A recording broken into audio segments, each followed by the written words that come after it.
वह पथ क्या पथिक कुशलता क्या जिस पथ में बिखरे शूल ना हो, नाविक के धैर्य की परीक्षा क्या जब धाराएं प्रतिकूल ना हो। प्यारे बच्चों, मैं अमित अग्रवाल आकाश हिंदी यूट्यूब चैनल में आपका स्वागत करता हूं। जैसा कि जेईई एडवांस आपके बिल्कुल पास आ चुका है, 18 मई को एडवांस का पेपर है, हम आपके लिए लेके आए हैं कुछ लास्ट मिनट टिप्स जो कि आपके लिए बहुत यूजफुल होने वाली हैं। तो डिस्कस करते हैं उन्हें। चलिए देखिए, जैसा कि हम आपको सिखाते हैं कि जेईई एडवांस के पेपर में 3 तरह के क्वेश्चंस आते हैं, एवरेज, इजी, डिफिकल्ट। तो आपका काम क्या है? आपको सबसे पहले इजी क्वेश्चंस को ढूंढना है, आइडेंटिफाई करना है। आप सब जानते हैं जेईई एडवांस की कट ऑफ लगभग 40% के आसपास जाती है, ठीक है, जिससे आपको एक अच्छा आईआईटी मिल सकता है। और अगर हम पिछले कुछ सालों का ट्रेंड देखें, लास्ट 20 ईयर्स में अगर हम देखें तो लास्ट 20 ईयर्स में जो इजी क्वेश्चंस आए हैं उनका परसेंटेज है 18.24, यानी यहां से आपका काम आधा तो हो गया। और एवरेज जो क्वेश्चंस है बच्चों वो हैं 53.61, यानी अगर हमने इसमें से एवरेज में से आधे भी कर दिए तो हमारी कट ऑफ इजीली क्लियर हो जाएगी। तो आपको यह ध्यान देना है कि आपको एग्जाम में जाके इजी और एवरेज क्वेश्चंस पर ही फोकस करना है। चलिए देखिए, अब अगर हम बात करें कि इन दिनों में आपको कुछ गलतियां जो हमने आइडेंटिफाई की जनरली स्टूडेंट्स करते हैं, तो देखिए, अगर रॉन्ग वर्किंग एरिया क्या हो सकता है कि बच्चे इस वक्त कोई नया टॉपिक स्टार्ट करें। देखिए बच्चों, इस वक्त ये टाइम नहीं है कि हम कोई नया टॉपिक जिसमें हम कंफर्टेबल नहीं हैं वो हम पढ़ाई चालू करें, जबकि यहां पर मैंने लिखा है गुड स्टूडेंट्स हैं तो उन्हें नया टॉपिक नहीं पढ़ना चाहिए।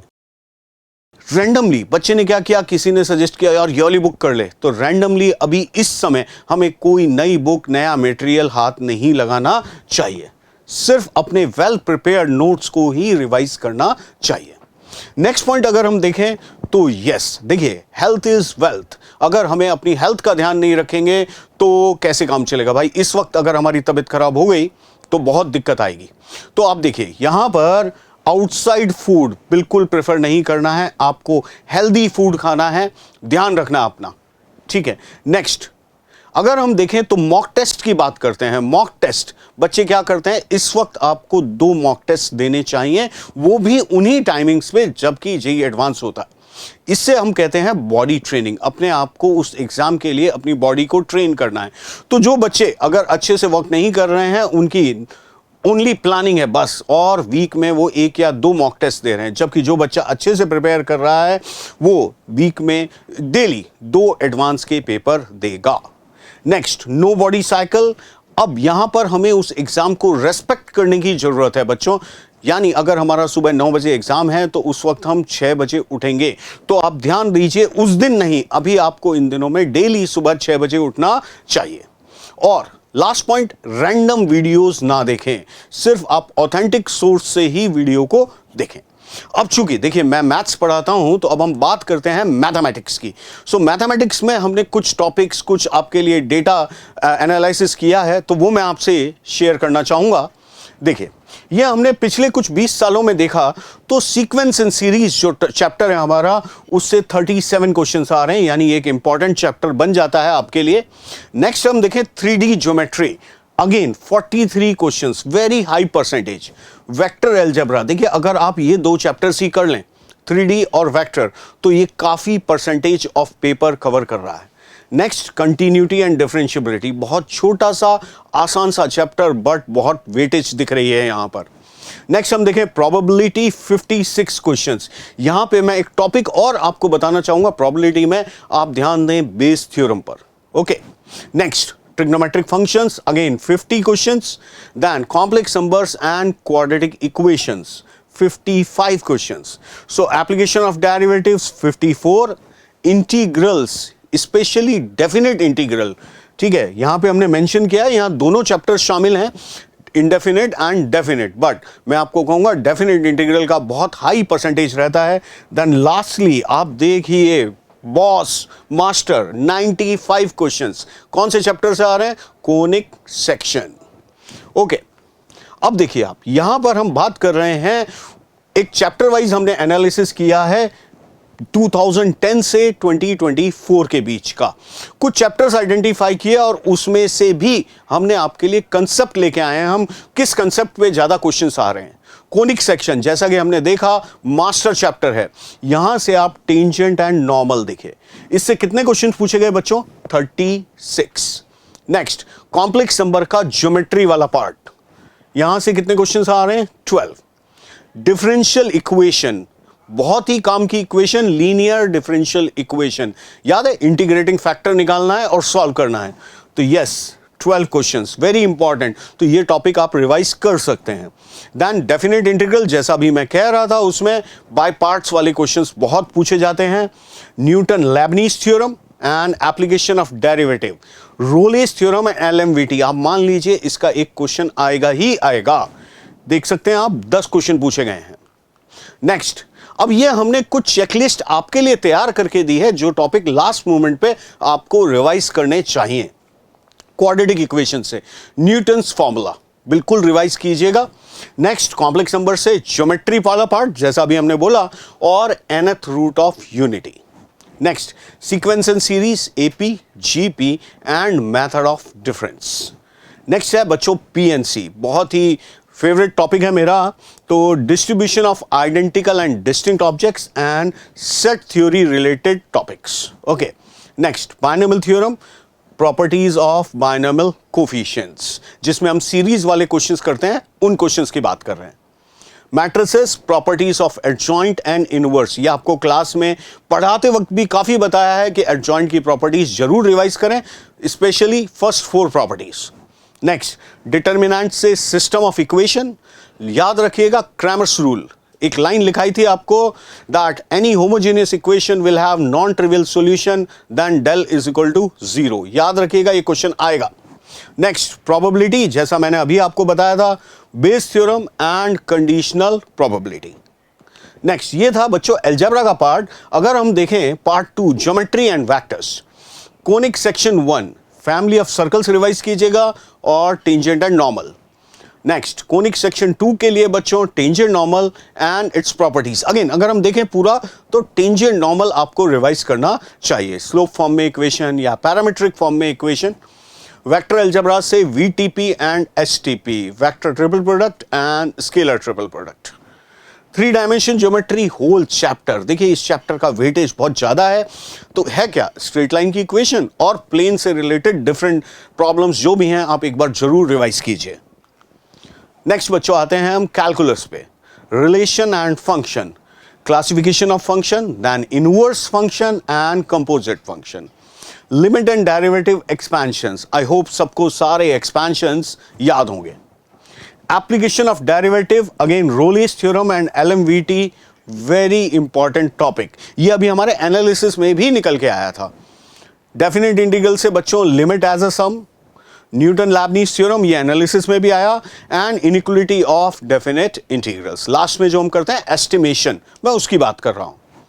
Differential equation, again linear differential equation and Bernoulli's. आते हैं बच्चों नेक्स्ट ट्रिग्नोमेट्री वाले पार्ट पे। तो ट्रिग्नोमेट्रिक फंक्शन से compound angle formulas and trigonometric series, trigonometric equation से general solution obviously, inverse trigonometric function, बच्चों साइन इनवर्स साइन एक्स का ग्राफ या कॉस इनवर्स कॉस एक्स का ग्राफ, यानी प्रॉपर्टी नंबर 1 के ग्राफ्स जरूर याद करें। And tan inverse X related series, यहां पे भी क्या काम आता है? मेथड ऑफ डिफरेंस, तो इन्हें जरूर रिवाइज कीजिएगा। So that's it from my side, I wish you all the best. विजय भाव। Now I will invite Faraz sir to tell you about the chemistry part. Hello बच्चों, मैं फराज अली फिर से आपका स्वागत करता हूं सेशन के अंदर। तो मैं डिस्कस करने वाला हूं यहां पर केमिस्ट्री में पिछले 20 सालों के अंदर क्या क्या चैप्टर्स थे, उनमें क्या क्या क्वेश्चंस हमारे पास आए हैं, राइट। तो चलिए बिना टाइम गवाए हम स्टार्ट करते हैं। यहाँ पर आप देख सकते हैं चैप्टर्स है आपके पास, और यहाँ हमारे पास क्वेश्चंस का नंबर है लास्ट 20 ईयर्स के अंदर।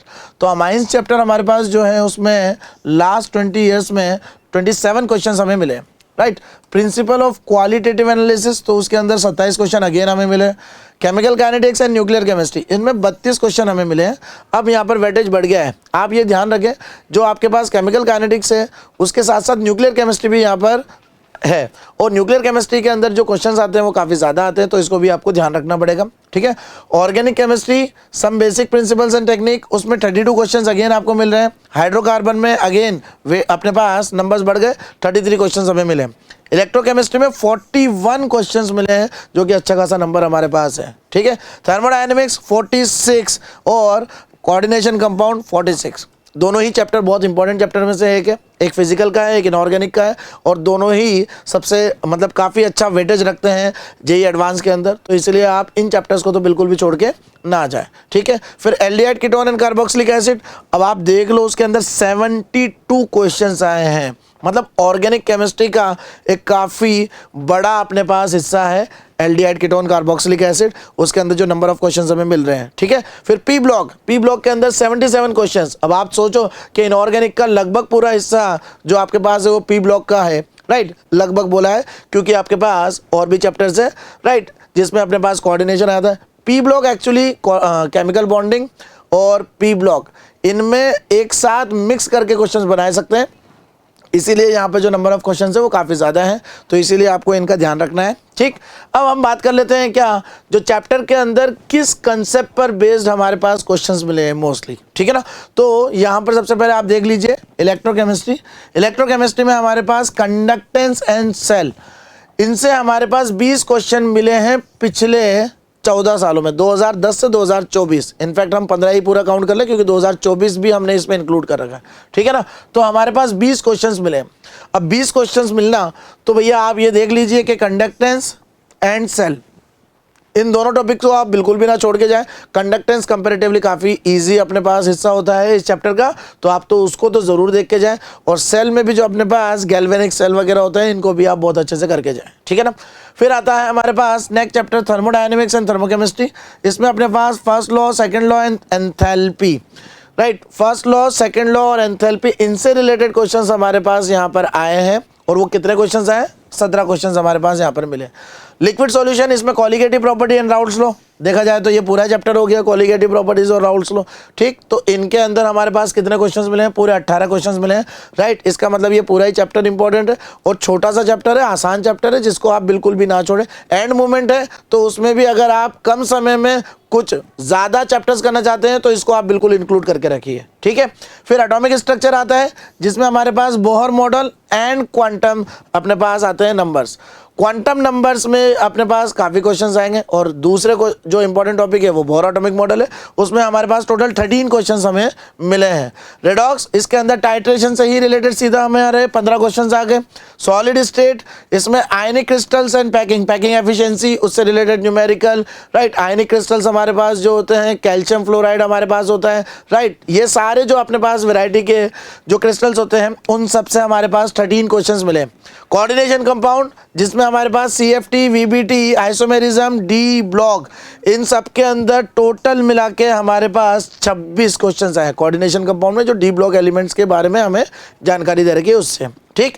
केमिकल बॉन्डिंग, इसमें हमारे पास आ जाएगी मॉलिक्यूलर ऑर्बिटल थ्योरी, हाइब्रिडाइजेशन और स्ट्रक्चर, तो 21 क्वेश्चंस यहाँ पर आपको मिल चुके हैं। सॉल्ट एनालिसिस में एनायन, कैटायन, ठीक है, ये वाले हमारे पास टोटल 19 क्वेश्चंस है। और पी ब्लॉक के अंदर जो ग्रुप 13, 14, 15, 16, 17, 18 सारे ही अपन ग्रुप्स देख लें तो 18 क्वेश्चंस हमें वहाँ पर मिले। जीओसी के अंदर हमारे पास एसिडिटी, बेसिसिटी, रेजोनेंस, एरोमेटिक, इनसे 16 क्वेश्चंस हमारे पास यहाँ पर आ चुके हैं, ठीक है। तो ये टॉपिक इसका मतलब रिलेटिवली इंपॉर्टेंट है, इनको आप ज़्यादा प्रायोरिटी दे लें, ठीक। फिर अपन देखते हैं आइसोमेरिज्म। अब आइसोमेरिज्म में हमारे पास स्ट्रक्चर से भी है और स्टीरियो से भी है, और उसमें कितने क्वेश्चंस आए? 20 क्वेश्चन, जो कि काफ़ी बड़ा वेटेज है, इसलिए आप आइसोमेरिज्म को भी एक बार गो थ्रू कर लें। हाइड्रोकार्बन में alkane, alkene, alkyne, electrophilic aromatic substitution reaction, EAS, तो ये हमारे पास 29 क्वेश्चन है। और इसमें EAS सबसे ज़्यादा अपने पास इंपॉर्टेंट होता है, तो इसको तो आप बिल्कुल छोड़े ना, एक बार ज़रूर गो थ्रू ही करें। ऑक्सीजन एंड नाइट्रोजन में अपने पास आ रहे हैं carbonyl compound, acid derivatives, alcohol, amines, ये सारे अपने पास आते हैं। इनमें से 49 क्वेश्चंस आपके पास आए। आप खुद सोच लीजिए कि भैया अगर ये कर लिया तो इसका मतलब ऑर्गेनिक का एक बड़ा हिस्सा हमारे पास हो जाएगा, ठीक है ना। लास्ट के जो आपके पास चैप्टर्स होते हैं बायोमोलिक्यूल्स, पॉलीमर एंड पीओसी, तो यहाँ पर हमारे पास 23 क्वेश्चंस हैं। अगेन मतलब इनको भी नेग्लेक्ट नहीं किया जा सकता, ठीक है। अब हम बात कर लेते हैं कि लास्ट मोमेंट पे कौन कौन से ऐसे कंसेप्ट है जो एक बार आप रिवाइज करके जरूर जाए। हमने क्या करा, हमने यहाँ पर फिजिकल को अलग, इनऑर्गेनिक को अलग और ऑर्गेनिक को अलग डिवाइड कर लिया। तो पहले अपन यहाँ पर डिस्कस करने वाले हैं इनऑर्गेनिक। इनऑर्गेनिक में केमिकल बॉन्डिंग में आप कौन कौन से टॉपिक है जिनको आपको देखना चाहिए, तो molecular orbital theory, hybridization and जो स्ट्रक्चर्स हमारे पास आते हैं इनसे रिलेटेड क्वेश्चन हमें जरूर देखना चाहिए, ठीक है ना। पी ब्लॉक के अंदर जो केमिकल रिएक्शंस होती है कंपाउंड्स की and structure of oxy acid, oxy acid तो ऑल टाइम अपने पास इंपॉर्टेंट होता है, वो देखना है। और साथ साथ जो अपने पास इंपॉर्टेंट कंपाउंड्स हैं उनकी जो अपने पास प्रिपरेशन है और उनकी जो रिएक्शंस है वो आपको ज़रूर एक बार देख के जाना है। डी एंड एफ ब्लॉक में KMnO4 और K2Cr2O7 ये दोनों ही अपने पास काफ़ी ज़्यादा इंपॉर्टेंट होते हैं। इनकी प्रिपरेशन देखनी है, इनकी रिएक्शंस अपने को देखनी है, इनको आप ज़रूर गो थ्रू करके जाए। कोऑर्डिनेशन कंपाउंड में CFT एंड VBT इनकी अपने पास एप्लीकेशन जो आ रही है उससे रिलेटेड क्वेश्चंस आते हैं, तो आप ज़रूर इसको देख के जाएं। एप्लीकेशन मतलब जो आपके पास स्टेबिलिटी से रिलेटेड आता है, कलर से रिलेटेड आता है, एक्सेट्रा, ठीक है ना। फिर क्वालिटेटिव टेस्ट, उसमें अपने पास कैटायन एनायन दोनों के ही टेस्ट हमारे पास आते हैं, तो आप यहाँ पर कैटायन को तो बिल्कुल देख के जाए। ग्रुप प्रेसिपिटेशन जो आपके पास होता है वो सारा आप चेक करके जाए, ठीक है। फिर हमारे पास ऑर्गेनिक आता है। अब सेकंड पार्ट में GOC में हमारे पास आता है सबसे पहले acidity, basicity, resonance, aromaticity and optical and geometrical isomerism, ठीक। मतलब आपके पास एसिडिक बेसिक नेचर, रेजोनेंस आना चाहिए, एरोमेटिक नेचर आना चाहिए और आइसोमेरिज्म में आपके पास स्टीरियो वाला हम ले रहे हैं, ऑप्टिकल एंड ज्योमेट्रिकल, ठीक है। ये इंपॉर्टेंट टॉपिक है, इनको आप अगर करके जाएंगे तो आपके पास मतलब क्वेश्चन आने के चांसेस ज़्यादा हैं, तो सही होने के चांसेस भी ज़्यादा होंगे, ठीक है। फिर हमारे पास आता है हाइड्रोकार्बन। हाइड्रोकार्बन में अगेन जैसा अपन ने बताया था EAS, electrophilic aromatic substitution reaction, तो ये काफ़ी ज़्यादा इंपॉर्टेंट अपने पास होता है, इसको आप ज़रूर एक बार गो थ्रू करके जाएं। ऑक्सीजन नाइट्रोजन कंटेनिंग कंपाउंड्स, इसमें हमारे पास रिडक्शन एंड ऑक्सीडेशन होता है और नेम रिएक्शन में एल्डोल और कैनिजारो, ये अपने पास काफ़ी ज़्यादा इंपॉर्टेंट है, ठीक है ना। तो इनको आप ज़रूर गो थ्रू करना है, ठीक है ना। NCERT के अंदर इनके एग्जाम्पल्स भी दे रखे हैं और बाकी भी रिएक्शंस इंपॉर्टेंट है, बट एल्डोल एंड कैनिजारो तो स्पेसिफिकली काफ़ी ज़्यादा इंपॉर्टेंट होती है, ठीक है ना। फिर बायोमोलिक्यूल्स में अगर अपन बात करेंगे तो structural chemical properties of carbohydrates and amino acids, carbohydrates के जितने भी स्ट्रक्चर्स होते हैं उनके अंदर क्या क्या प्रॉपर्टीज होती है, कौन कौन सी रिएक्शन होती है ग्लूकोज की, राइट, वो अपने को सारी देखना है। अमाइनो एसिड्स, आपके पास essential non essential amino acids कैसे होते हैं, कौन सा ऑप्टिकली एक्टिव है, कौन सा इनएक्टिव है, वो आपको सारे देखने हैं, ठीक है ना। तो बायोमोलिक्यूल्स को आप एंड मोमेंट पे अगर गो थ्रू करेंगे सब चीज़ें आपको याद रह जाएंगी, राइट। लास्ट अपने पास बात करते हैं फिजिकल केमिस्ट्री का। तो फिजिकल केमिस्ट्री के अंदर हमारे पास आता है एटॉमिक स्ट्रक्चर, उसमें आता है Bohr atomic model and quantum mechanical properties. Quantum mechanical properties इसका मतलब क्वांटम नंबर्स की हम बेसिकली बात कर रहे हैं, जहाँ पर ऑर्बिटल की इंफॉर्मेशन आपको होना चाहिए, वो उससे रिलेटेड क्वेश्चन आपको मिलेंगे, ठीक है ना। फिर हमारे पास आते हैं इलेक्ट्रोकेमिस्ट्री, उसके अंदर हमारे पास आते हैं इनॉट सेल और फेराडेज लॉ। फेराडेज लॉ आसान है और उसके साथ साथ इंपॉर्टेंट भी है, इससे रिलेटेड खूब क्वेश्चंस आपको यहाँ पर मिलते हैं, इसीलिए आप फेराडेज लॉ को एक बार, आसान है, देख के जाएं जरूर, और इनॉट सेल से रिलेटेड क्वेश्चन भी आपको मिल सकते हैं, ठीक है ना, उसको भी आप गो थ्रू कर लें। थर्मोडायनेमिक्स में आपके पास enthalpy, internal energy, work done, thermodynamic curves, curve से रिलेटेड खूब क्वेश्चन आपको मिलेंगे, ध्यान रखना। Gibbs energy and entropy, Gibbs energy से भी क्वेश्चन अपने पास आते हैं, ठीक है। और आपके पास जो कर्व है, स्पेशली मैं कर्व के लिए बोलूँगा, आपको अलग अलग वेरिएबल्स के बीच में कर्व दे देगा, तो आपको बहुत केयरफुली वाई एक्सिस पे क्या लिया है, एक्स एक्सिस पे क्या लिया है, उसको देखते हुए कर्व कैसा बनना चाहिए वो स्टडी करना है, जो कि बहुत आसान होता है। बच्चे उसको देखकर ही छोड़ देते हैं, लेकिन हमें डरना नहीं है, ध्यान रखना। लिक्विड सॉल्यूशन में colligative properties and Raoult's law, ये हमारे पास छोटा सा चैप्टर है, इसको आप आराम से कर सकते हैं, बहुत इजीली हो जाएगा, ठीक है। आयनिक क्रिस्टल सॉलिड स्टेट में और पैकिंग एफिशिएंसी, जैसा बता दिया था, पैकिंग एफिशिएंसी से क्वेश्चन भी अपने पास बन सकते हैं, न्यूमेरिकल अपने पास बन सकते हैं, तो उनको भी अपन खास तौर से ध्यान रखें। और रेडॉक्स के अंदर volumetric analysis and redox titration, right. Volumetric analysis में आपके पास सारे के सारे टाइप की टाइट्रेशन इंक्लूड हो जाएगी, और रेडॉक्स टाइट्रेशन में स्पेसिफिकली रेडॉक्स टाइट्रेशन जैसे आयोडोमेट्री, आयोडीमेट्री टाइट्रेशन, राइट, इनसे रिलेटेड भी हमारे पास क्वेश्चन आते हैं। तो ये वो टॉपिक्स हैं, इन टॉपिक्स को आप अच्छे से एक बार गो थ्रू कर लें तो ज़्यादा बेहतर रहेगा, क्योंकि इनसे रिलेटेड क्वेश्चंस मिलने के चांसेस आपके पास होते हैं। अब मैं इनवाइट करना चाहूँगा हर्षित गोयल सर को, वो आके आपको फिजिक्स के बारे में डिटेल्स में एक्सप्लेन करेंगे। ठीक है, मिलते हैं, थैंक यू। हेलो स्टूडेंट्स, मेरा नाम हर्षित गोयल है और अब मैं आपको जो लास्ट लेग है हमारे इस सेशन का फिजिक्स उसके बारे में बताने वाला हूं। और हम ये देखने वाले हैं कि फिजिक्स के लिए अगर अपन बात करते हैं तो जेईई एडवांस्ड के अंदर पिछले सालों के ट्रेंड क्या रहे हैं और आने वाले जो इस एग्जाम के बारे में हमें क्या इंसाइट्स मिल सकती है। तो सबसे पहले जैसा बाकी दोनों सब्जेक्ट्स में हुआ था, हम यहाँ पर देख सकते हैं कि अगर हम लास्ट 20 साल के क्वेश्चंस देखते हैं तो किन चैप्टर्स का वेटेज रिलेटिवली हायर साइड पे रहा था। तो न्यूक्लियाई के अंदर आप देख सकते हैं कि 35 क्वेश्चंस थे, वर्क पावर एनर्जी के अंदर 33 क्वेश्चंस आए हैं, इलेक्ट्रिक चार्जेस एंड फील्ड्स के 35 क्वेश्चंस हैं, मूविंग चार्जेस एंड मैग्नेटिज्म के 37 क्वेश्चंस आप देख सकते हैं, waves and sounds again 39 questions, mechanical properties of fluids 37 questions, current electricity 40 questions, thermodynamics 45 questions, then ray optics questions has increased and it is 56 questions. And इसके साथ साथ अगर अपन बात करते हैं तो 61 क्वेश्चंस आपको मिल रहे हैं system of particles and rotational motion के। ठीक है, तो ये कुछ हाई वेटेड जो चैप्टर्स हैं उनके बारे में यहाँ पर बताया गया है, इनको हम डेफिनेटली एक बार देख सकते हैं। इसके बाद अगर हम बात करते हैं कि किन चैप्टर्स के किन कॉन्सेप्ट्स के ऊपर ज़्यादा सवाल पूछे गए हैं पिछले 2010 से 2014 की बच्चों में यहाँ पर बात कर रहा हूँ, जे एडवांस 2010 से 2024 की अगर अपन बात करते हैं तो 2024 तक की बात कर रहे हैं। यूनिट्स एंड मेजरमेंट्स के अंदर बात करेंगे तो यूनिट्स, डायमेंशंस और एरर्स, इसमें डायमेंशंस और एरर वाला पार्ट ज़्यादा वेटेज रखता है, इसके क्वेश्चंस काफ़ी सारे आते हैं। देन इसके बाद करते हैं थर्मोडायनेमिक्स की। थर्मोडायनेमिक्स के अंदर फर्स्ट लॉ, थर्मोडायनेमिक्स प्रोसेस और हीट कैपेसिटी के जो डिफरेंट टाइप्स होते हैं उसके या उसका जनरल फॉर्मूला जो होता है उसके ऊपर बेस्ड क्वेश्चंस आपको देखने को मिलेंगे। इसके 33 क्वेश्चंस आए हैं और यूनिट्स एंड डायमेंशंस में जो कॉन्सेप्ट्स हमने बताया उसके 28 क्वेश्चंस हैं। फिर रोटेशनल डायनामिक्स की अगर हम बात करते हैं बच्चों तो moment of inertia, centre of mass, angular momentum and angular momentum conservation and impulse, इनके ऊपर बेस्ड जो क्वेश्चंस हैं ये काफ़ी आते हैं। 39 क्वेश्चंस हैं पिछले 15 सालों में, मतलब हर साल 2 से 3 सवाल का एवरेज बैठता है, समझ रहे हैं आप। तो कुछ क्वेश्चंस इजी भी होते हैं, कुछ क्वेश्चंस टफ भी होते हैं। रोटेशन चैप्टर का परसेप्शन जनरली ये रहता है कि बहुत टफ चैप्टर होता है, बट इस चीज़ का हमेशा ध्यान रखें कि क्वेश्चन को मेरिट के बेसिस पे करें, ऐसा नहीं है सारे क्वेश्चन ही रोटेशन के टफ होते हैं, क्योंकि आप जानते हैं जैसा सर ने भी बताया था कि 53.61% क्वेश्चन जो हैं वो इजी कैटेगरी के हैं, तो कुछ क्वेश्चन रोटेशन के उस साइड भी आएंगे। तो चैप्टर को पूरा छोड़ना समझदारी नहीं है, उसके ईजी कॉन्सेप्ट हम समझ के बिल्कुल जाएं। फ्लूइड्स के अंदर अगर बात करते हैं तो surface tension, Archimedes principle and Bernoulli theorem, ये 3 कॉन्सेप्ट्स ज़्यादा वेटेज रखते हैं। इसके टोटल 25 क्वेश्चन देखने को मिले हैं अभी तक। देन अगर हम बात करते हैं ऑसिलेशंस एंड वेव्स, उसके अंदर अगर बात करें टाइम पीरियड और रेजोनेंस ट्यूब मेथड जो प्रैक्टिकल बेस्ड होता है, इसके भी मिला के टोटल 33 क्वेश्चंस अभी तक आए हैं।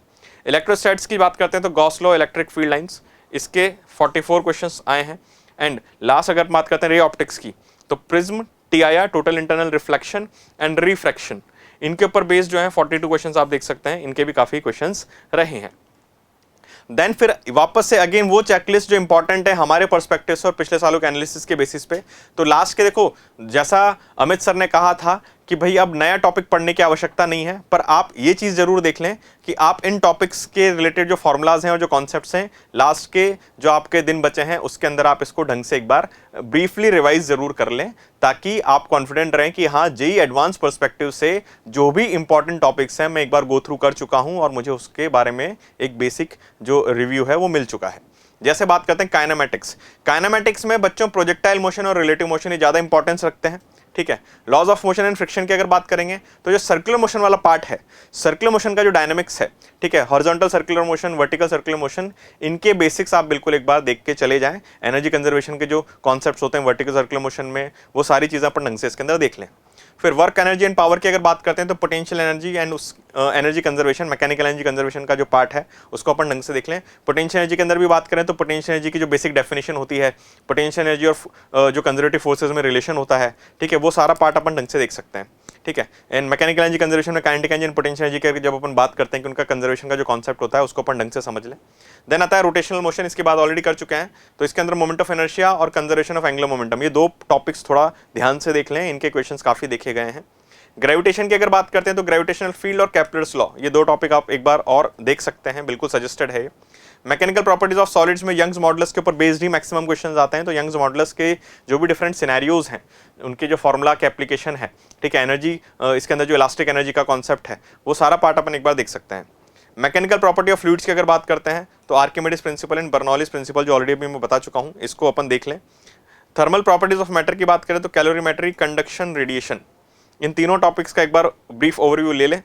Kinetic theory of gases KTG के अंदर अगर बात करते हैं तो mean free path, pressure and particle motion, mean free path का जो कॉन्सेप्ट होता है उसको सही से समझ लें, और प्रेशर एंड पार्टिकल मोशन में जो प्रेशर के डिफरेंट फॉर्मुलाज होते हैं आइडियल गैसेस के लिए उसको अपन देख सकते हैं, पार्टिकल के लिए भी और पर मोल के लिए भी, जैसा अपन बताते हैं।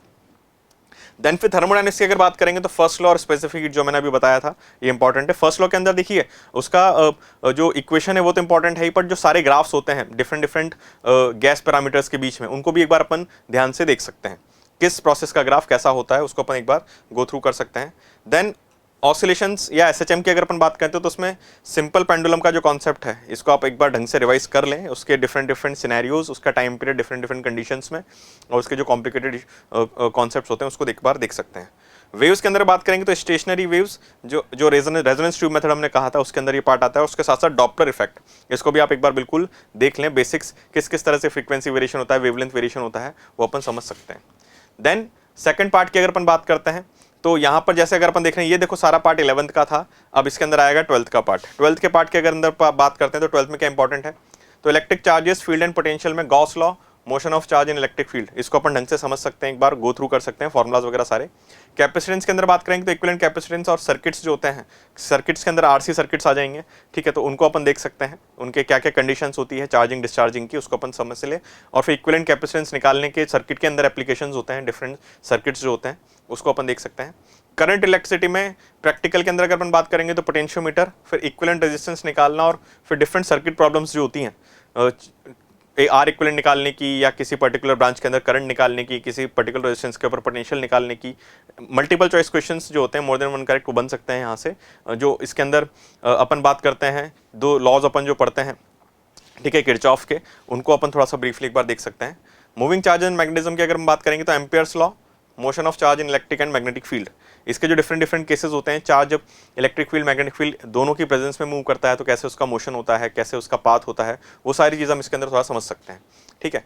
ईएमआई इलेक्ट्रोमैग्नेटिक इंडक्शन की बच्चों बात करें तो फैराडेज लॉ और उसके साथ साथ इंड्यूस इलेक्ट्रिक फील्ड का जो कॉन्सेप्ट होता है, ठीक है, जो non conservative induce electric field अपन बोलते हैं, उसको आप थोड़ा सा समझ सकते हैं ईएमआई के अंदर, उसको एक बार देख सकते हैं, ठीक है, थ्योरेटिकल पार्ट उसका एक बार देख सकते हैं। एसी अगर बात करें अल्टरनेटिंग करंट तो LCR circuit with phasor diagram का जो कॉन्सेप्ट होता है, मेन इसके अंदर है देखो एलसीआर सर्किट और फेजर ही है जितना भी है, तो उसको ढंग से एक बार देख लें कि किस तरह से अपन लैगिंग करंट कब लैग करता है, कब लीड करता है, किन किन सिचुएशंस में रेजोनेंस कंडीशंस जो होती है उनको एक बार थोड़ा सा ब्रीफली समझ सकते हैं। ये वेव ऑप्टिक्स की अगर बात करेंगे तो YDSC सबसे इंपॉर्टेंट है और हाइगन्स प्रिंसिपल जो है वो इंपॉर्टेंट है, तो इनको अपन एक बार ढंग से ब्रीफ आउट कर लें। इनके फॉर्मुलाज डिफरेंट केसेस जो होते हैं YDSC के अंदर, फ्रिंज विड्थ की बात कर लें, एंगुलर विड्थ की बात कर लें, या उसका जो डिस्टेंस होता है सेंट्रल मैक्सिमा से वो Y का जो फॉर्मुला होता है, उन सबको एक बार थोड़ा ब्रीफली आप देख सकते हैं। देन फिर अगर हम बात करते हैं रे ऑप्टिक्स की तो जैसा बोला था total internal refraction, total internal reflection, refraction और प्रिज्म, ये तीन जो हैं इनको ढंग से एक बार आप रिवाइज बिल्कुल करें। एटम्स के अंदर बोर्स क्वांटाइजेशन और हाइड्रोजन जो एटम का मॉडल है, ठीक है, उसको अपन ढंग से देख लें। डिफरेंट वेवलेंथ्स जो भी होते हैं, ट्रांजिशंस होते हैं डिफरेंट ऑर्बिटल्स में, उनको अपन ढंग से एक बार देख लें। और इसके अंदर देखिए एक चीज़ हमेशा ध्यान रखिएगा कि जो एक डेटा आप याद करके जा सकते हैं, जो डिफरेंट ऑर्बिटल्स होती हैं उनके बीच का जो एनर्जी गैप होता है उसको आप अगर थोड़ा सा याद रख लें तो उससे आपकी कैलकुलेशन स्पीड बढ़ जाती है, ठीक। फर्स्ट और सेकंड में कितना होता है, फर्स्ट और थर्ड में कितना होता है, सेकंड और थर्ड में कितना होता है, उसका रीज़न ये होता है कि फिर कई बार उसके मल्टीपल्स आते हैं, जैसे हीलियम एटम आ गया तो उसके अंदर फिर 4 टाइम्स कर देता है एनर्जी गैप को। तो अगर आपको डिफरेंस याद है तो आप क्वेश्चन काफ़ी क्विकली कर सकते हैं, बट इसको आप देख सकते हैं एक बार। देन फिर अगर हम बात करते हैं dual nature of radiation matter की, तो इसके अंदर फोटो इलेक्ट्रिक इफेक्ट बिल्कुल इंपॉर्टेंट है, और उसके साथ साथ डी ब्रॉगी वेवलेंथ, जो डिफरेंट पार्टिकल का वेव नेचर का जो कॉन्सेप्ट होता है उसको आप एक बार थोड़ा सा, जो उसका छोटे छोटे फॉर्मूले हैं उसको आप देख सकते हैं। इलेक्ट्रॉन्स प्रोटॉन्स के ऊपर बेस काफ़ी क्वेश्चन बन जाते हैं इसके अंदर। न्यूक्लियाई के अंदर बात करेंगे तो न्यूक्लियर रिएक्शन जितनी भी डिफरेंट टाइप की न्यूक्लियर रिएक्शंस होती हैं, फिजन, फ्यूजन, और फिजन के अंदर भी जो पार्टिकल कन्वर्जन्स होते हैं, beta plus decay, beta minus decay, ठीक है, अल्फा डीके, उसको एक बार देख सकते हैं कि कैसे कैसे एटॉमिक नंबर, मास नंबर सब में चेंज होता है, और जो एनर्जी होती है फिजन के अंदर जो निकलती है डेल्टा MC स्क्वायर से जिसको अपन निकालते हैं, तो उसका भी आप बेसिक जो बाइंडिंग एनर्जी का कॉन्सेप्ट है उसको भी आप थोड़ा सा समझ सकते हैं। लास्ट फेज के अंदर बसता है एरर्स, यूनिट्स एंड मेजरमेंट्स। तो इसके अंदर देखिए units, vernier caliper, screw gauge, ठीक है। तो वर्नियर कैलिपर, स्क्रू गॉज जो हैं, जो एक्सपेरिमेंटल डिवाइसेस हैं, इनको एक बार आप ब्रीफ वर्किंग थोड़ा सा दोबारा रिवाइज कर सकते हैं कि किस तरह से वर्क करते थे। इनका बेसिक वर्किंग प्रिंसिपल क्या होता है, लीस्ट काउंट का फार्मूला, मेन स्केल रीडिंग का फार्मूला, वर्नियर कैलिपर में vernier scale reading, circular screw gauge में सर्कुलर स्केल रीडिंग के जो भी डिफरेंट फार्मूलाज होते हैं उनको आप एक बार थोड़ा सा रिवाइज कर सकते हैं। तो ये हमारी तरफ से पूरा एक ओवरव्यू था जेईई एडवांस 2025 के लिए। पूरे आकाश टीम की तरफ से आप सभी को जेईई एडवांस 2025 के लिए बच्चों बहुत बहुत जो है बेस्ट विशेष हम देते हैं। आप बिल्कुल इस पेपर को कूल काम माइंड से अच्छे से करके आएँ, आपका पेपर बहुत अच्छा होगा। आपने जितनी अच्छे से तैयारी की है पेपर उससे भी अच्छा होगा, इस विश्वास के साथ पेपर की देने के लिए जाएं। और साथ साथ लास्ट एक दिन पहले आपको किन किन चीज़ों का ध्यान रखना चाहिए उसके लिए भी एक वीडियो हम जल्दी ही रिलीज़ करेंगे, और उस वीडियो को भी आप ढंग से देखिएगा ताकि आप कोई ऐसी मिस्टेक ना करें जिससे आपको पेपर देने में किसी समस्या का सामना करना पड़े। तो पूरी आकाश टीम की तरफ से अगेन आपको बहुत बेस्ट विशेष, और इसी तरह की वीडियोस के लिए आप हमारे इस चैनल को लाइक एंड सब्सक्राइब करें। Thank you.